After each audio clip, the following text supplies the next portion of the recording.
first of all, we're here visiting Miami. Right. We did a workout on the beach this morning, which got me thinking, like, Miami has this, like, cool vibe to it. Yeah. It's got, like, this health plus tech. How do you feel about that? Or, like, what do you think about, like, the Miami scene, tech scene, crypto scene? Yeah, I came here during the BTC conference right after COVID, so it was really good. It was like one of the best conferences I've been to because it was like right after COVID, and it just felt, I don't know, you just feel this sort of like sense of freedom. You feel like you're not like watching every move that you're making. You've got to be a human, and I mean, if you look at Miami now compared to 3 years ago, it's changed tremendously. Like, just like become this holistic place, and also this place where these entrepreneurs are coming and they're starting to feel that vibe that we're talking about, the wellness vibe that's here. There's two sides to it. There's that sort of scene, like the wellness, holistic scene, and then there's this like flashy, typical Miami scene. And it's both like interesting. They're both interesting. You don't necessarily have to like immerse yourself in one or the other completely, but it's nice to have both, I think. Yeah. Like as like a busy person, it's nice to let loose sometimes and feel like you can let loose. Yeah. Well, what I was telling you earlier was my context of Miami all comes from basically Scarface. Right. That's what from being from the other side of the country, that's all I know about Miami. Scarface, Miami Vice, that type of thing. Right. Is it much different? Is it different from, my view of like the 80s Miami? Yeah. It's still got shades of that. I mean, we were walking earlier and you could still see like the architecture from that time.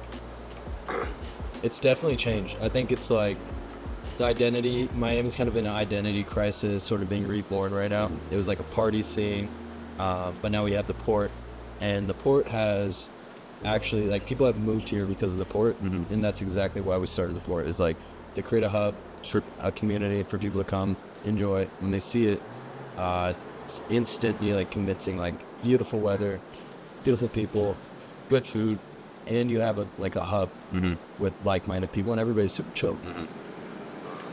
Yeah, so I think for me it would be interesting to live here, just for like the lifestyle aspect of it, right? Because it's like you have sun, obviously, like, you have this great weather, you have a beautiful place, good food, all leads to, I don't know, just like an efficient life, right? You can focus on health and work.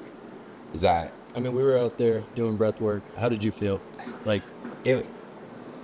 Yeah. So for context, you roped me into actually putting in effort this morning. So we had to work out and do some breath work on the beach, and yeah, that was. It felt good, honestly. Like being on the beach and like breathing. I didn't. When you first wanted me to do it, I did not want to do it. Right. To be honest, just because it's too early right. and I hadn't eaten anything. But after I did it, I was surprised. Yeah, you feel like, when I do the breath work, at least, I feel like there's like this rush of oxygen on the inhale, and then it just kind of like brightens my mind. I wake up, and then on the exhale, that's like I feel like I'm just trying to get everything out of my body. Yeah. I think it's the best thing first thing in the morning, and then like first thing before you go to bed. Yeah. It's different practices. Like before you go to bed, you do sort of like more. We were doing like fast breath. Do more like calming, slower breaths before you go to sleep. Relaxes you. In the morning, you kind of want to like wake up, and I think there's something about like fresh awake, no food in your body, almost feels like you're like oxidized first thing in the morning. So yeah, I could see that. Is this a big part of your routine? Like, are you always working out? I'm always working out, and specifically like breathing is so important to me. It's like such a simple tool. Yeah. And you have to breathe properly. Yeah. Every moment. Yeah. Like you can't never breathe. Yeah. And I think it's funny because like when you look at babies cry, you see their diaphragms building. As you get older, you forget that technique. You start breathing with your chest. And so like when I realized that in my early 20s, it was just like I should start doing breath work, and then I started realizing like how powerful it can be. Just like calm your mind, really like get focused. The main thing I enjoy about it is like I was telling you, like if a thought comes into your head, just like try to delete it. It's like that's the focus muscle that you're working right there. So when you're at your desk, there's all these distractions, telegrams going on, Trump's launching a token, this is happening, right?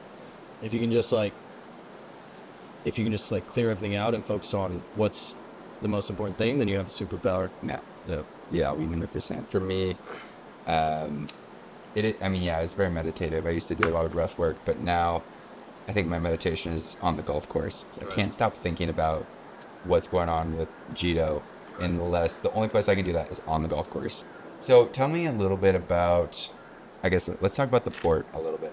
Yep. Like, that's in Miami. Now, what has it grown to? Because I remember when you started, but it seems like it's grown quite a bit. How many teams are in there now? I know there's about 30 members, Okay. regular members, like paying members. Um, I would say average like two. Let's like just cut that in half, and that's how many teams there are. There. So like 15 teams. Okay. Um, They're all Solana teams. Mostly. Okay. There's a handful of maybe like lawyers or Oh, okay.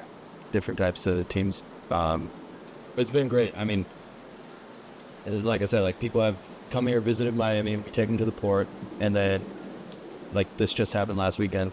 Some guy was like, "All right, well, I'm moving to Miami now," and that's what's happening. Yep. Here. Tell me about, or you were telling me about Ship Week Right. earlier. Yeah. So Ship Week V2, we just announced it's happening March 24th through the 30th. It's in line with Miami Music Week. Miami Music Week's a great time. It's when they do Ultra. Yeah. The whole week is it's just electronic music at every single club. Okay. So like even bars that normally play like reggaeton or Cuban music, they're all playing electronic music. Are you going to be playing at that? We're throwing a party. I'll play at the party. We're gonna have some really good underground DJs play at the party. But the week is great. So we got a few teams sponsoring, and we did it last time. It was just kind of like right before Breakpoint. We had just launched the port. We just threw this event together, and all these people showed up, and it was a great vibe for me. Talk about all sorts of things, technical things, a lot of networking, a lot of like food events, go on the beach. Yeah. It's a great vibe. It's just good times. Yeah. I think it's like a great way to build community too. Yeah, community is so important. I mean, you have your community back home, Yes. and like you if like you kind of forget the importance of that after high school, maybe a little college, kind of lose a little bit of that. But we've really made an effort to, actually bring it back. All right, man. Let's get into some Jito specific stuff really quick here. Yep. Here's a question that actually the team wanted me to talk to you about. Okay.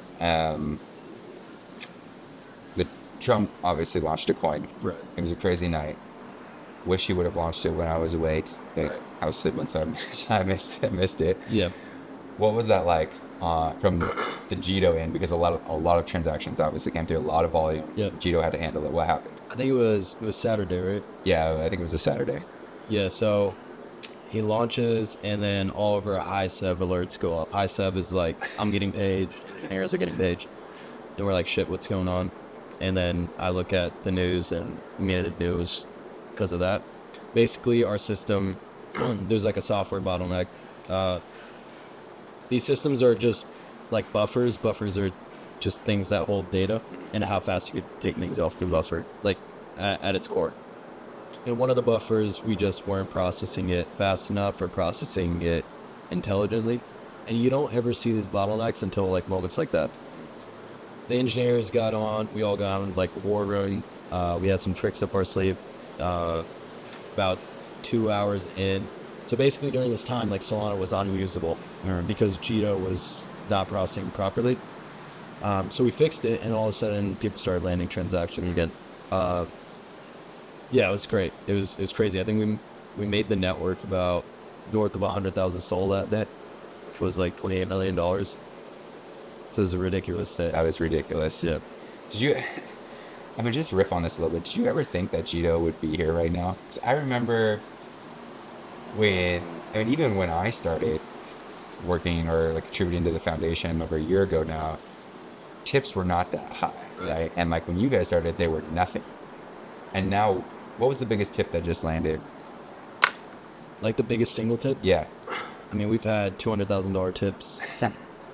400,000. I don't remember the record, but yeah, we've had those. Did you ever think we would be here, or Jito would be here right now? I mean, I always thought we would do something amazing for the space, but And like the thesis behind Jito was that MEV would be a real thing, and because we believe that Solana would be the chain that everyone uses. So naturally, like the chain that gets the most volume will have the most MEV. Weird. But I don't know, like it definitely surpassed my expectations. It just like Solana's general success has, especially after like all the stuff that happened during the FTX stuff.